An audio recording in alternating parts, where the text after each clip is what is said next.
വിശുദ്ധ മത്തായിയുടെ സുവിശേഷം 12-ാം അധ്യായം 14-15 വാക്യങ്ങൾ.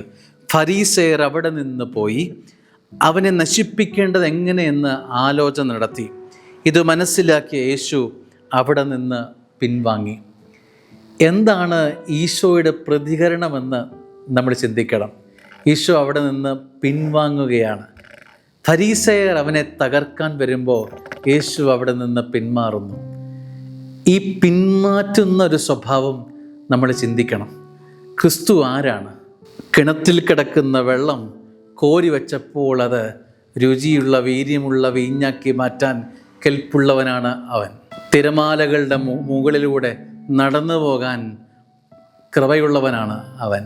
5 അപ്പക്കഷ്ണങ്ങൾ അവൻ്റെ മുമ്പിലേക്ക് വയ്ക്കപ്പെട്ടപ്പോൾ 1000 വിളമ്പാനുള്ള വിഭവമാക്കി മാറ്റിയവനാണ് അവൻ.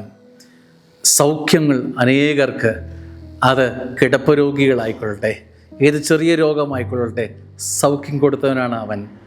ഈ അത്ഭുതത്തിനും ഒരു സ്പേസ് ഉള്ളപ്പോൾ, സ്കോപ്പ് ഉള്ളപ്പോൾ കർത്താവ് എന്തേ അവിടെ നിന്ന് പിൻവാങ്ങി?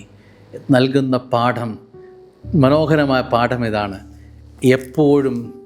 എപ്പോഴും നിൻ്റെ പ്രതികരണം സ്വർഗത്തിന് ആവശ്യമില്ല. ചില ഇടങ്ങളിൽ പ്രതികരണമല്ല, അവിടെ നിന്ന് മാറി നിൽക്കുക എന്നതാണ് ആവശ്യം. എല്ലാത്തിനോടും പ്രതികരിച്ച് എല്ലാത്തിനോടും ഏറ്റുമുട്ടിയുള്ള ജീവിതത്തിനപ്പുറത്ത് ഒരു പിന്മാറ്റം, അത് പരിശുദ്ധ അമ്മ പോലും നമുക്ക് നൽകുന്നൊരു പാഠമാണ്. സ്നേഹത്തോടെ ഒന്ന് മാറി നിൽക്കാൻ, ഒരു ഏറ്റുമുട്ടലിൽ നിന്ന് ഒന്ന് മാറി നിൽക്കാൻ ക്രിസ്തു വല്ലാതെ പ്രേരിപ്പിക്കുന്നുണ്ടാവാം. സ്നേഹമുള്ള ചില യാത്രക്കിടയിൽ വല്ലാതെ നമ്മൾ ക്ഷീണിതരായി കഴിയുമ്പോൾ ഒരു വിശ്രമത്തിൽ നമ്മൾ പിന്മാറുന്നത് പോലെ, ഒരു ജീവിതത്തിൻ്റെ ക്ലേശകരമായ അനുഭവം വരുമ്പം ഒന്ന് മാറി ഒരു ധ്യാനാനുഭവത്തിലേക്ക്, മൗനത്തിലേക്ക് നമ്മൾ മാറുന്ന പോലെ ക്രിസ്തു നമുക്ക് തരികയാണ് ഒരു പുതിയ മെത്തഡോളജി, പുതിയൊരു പെഡഗോജി തരികയാണ്.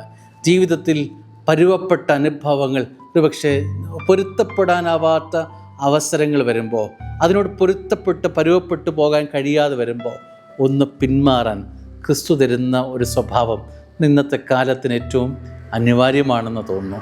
അനുഗ്രഹമാവട്ടെ ഇന്നത്തെ ദിവസം. ആമേൻ.